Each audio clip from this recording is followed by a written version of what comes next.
ways that my dad has been able to regain my trust back, and ways that we've been able to reconnect after 20 years of alienation.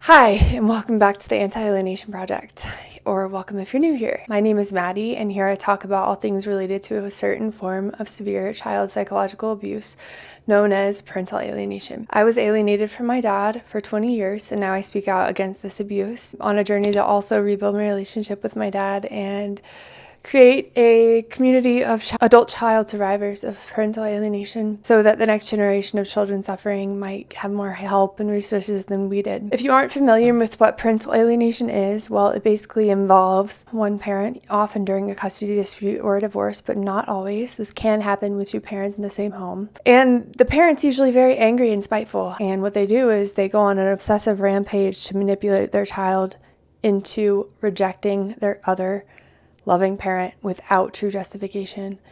A lot of the lies that I was told and that I was made to believe about my dad, for example, is that he was bad, has narcissistic personality disorder, projection, that he didn't love me, and that he had abused my mom during the marriage. This is a very destructive form of abuse, but not a lot of people actually know what it's called or much information about it.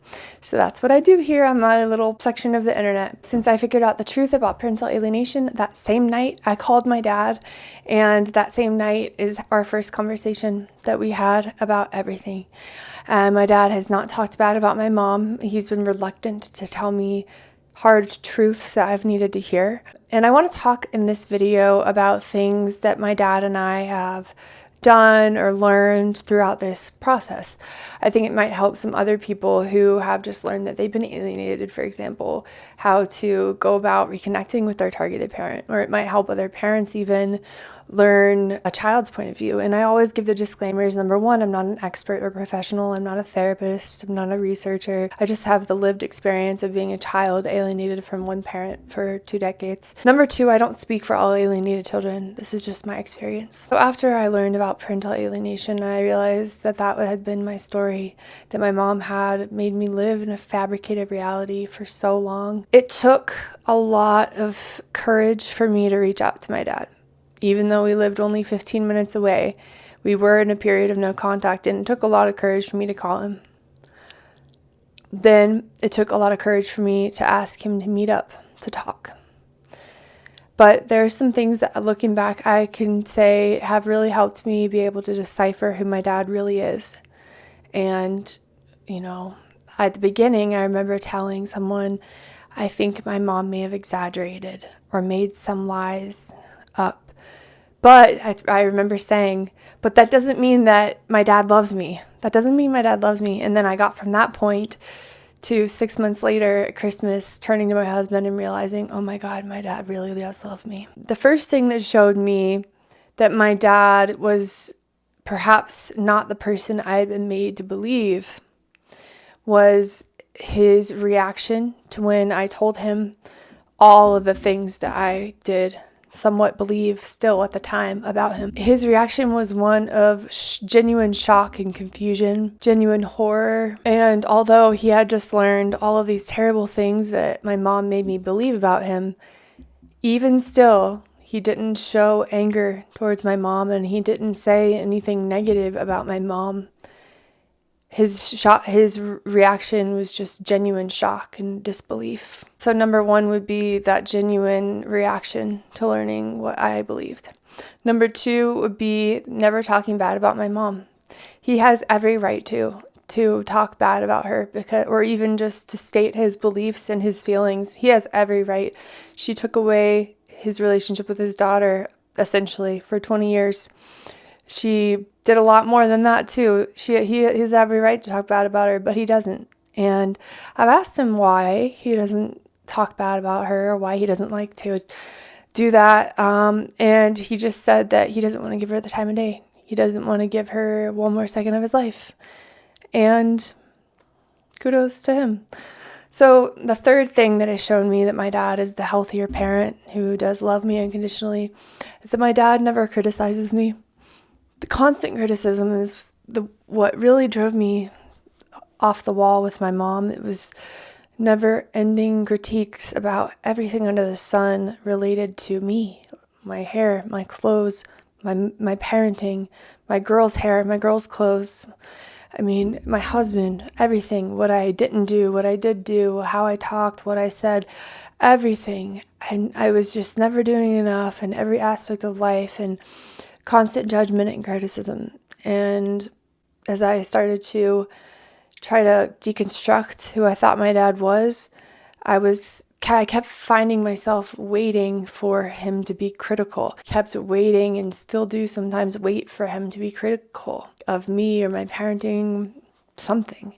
But it just isn't coming. He's not critical. In fact, he's the opposite. Him and my stepmom often tell my husband and I what great of a job we're doing and how happy and healthy our kids are, and just actually giving us positive reinforcement. So that's a world of difference than what I was used to with my mom, and that just showed me that he is healthy. Number 4, my dad has let me lead this whole journey.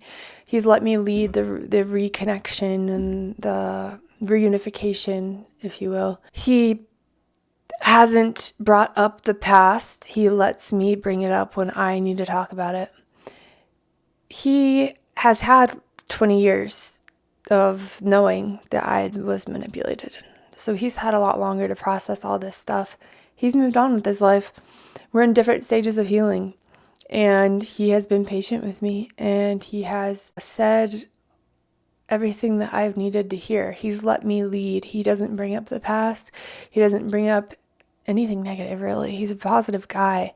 And that's something that has been really helpful for me, because it's easy for me to get stuck on the past sometimes, and the fact that he's not stuck in the past helps me out a bunch. And last but not least, number 5, the 5th thing that my dad has done, which helped me establish my trust in him again, was keeping mementos, letters, and other memorable objects during the years that we were alienated, because he was able to give me those things, show me what he kept from my childhood that I had no clue that he had kept, and seeing that he had gone through the effort of keeping it and seeing how much it had meant to him told me that he really does love me.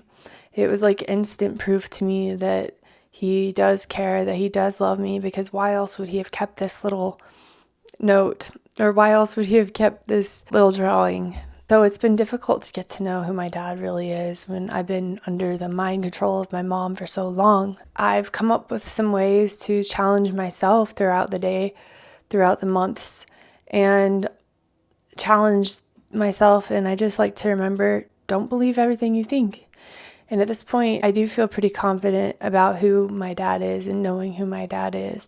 And there have been times where I've needed to talk to him about, hey, it would help me if you could be a little bit and change the communication up in this way. Maybe if you're going through this as an alienated kid, trying to rebuild your relationship with your parent and they are not meeting your expectations, maybe you need to express your expectations. Even if it's your parent, it's okay to tell them what you need from them. And if your targeted parent really is a healthier parent, which most oftentimes they are, they will probably respond by trying to give you the affection and the love that you need, how you need it. It's just a constant game of challenging myself, challenging my programmed responses, if you will, and a lot of those maps in my head of thought patterns about my dad and different triggers that would trigger other thought patterns in my head. Yeah, most of that has been restructured. Thank goodness. And it's just really nice to have a healthy-minded parent now. That's the end of this video. I wanted just to keep it short and sweet and see if people find it helpful or insightful in any way to hear more about my journey reconnection process with my dad. It is something I'm still going through, so I'm not making tons of videos about this, but if it's something that you think is important for other people to hear about, I can definitely try to make more videos about this topic. Thanks for watching. Please leave a like to get the video in the algorithm and inform more people about parental alienation. Feel free to subscribe if you enjoy my video or want to keep up with the project. Also, if you're not part of our newsletter, make sure you subscribe to our newsletter to stay in the loop. I'll see you next time. Bye.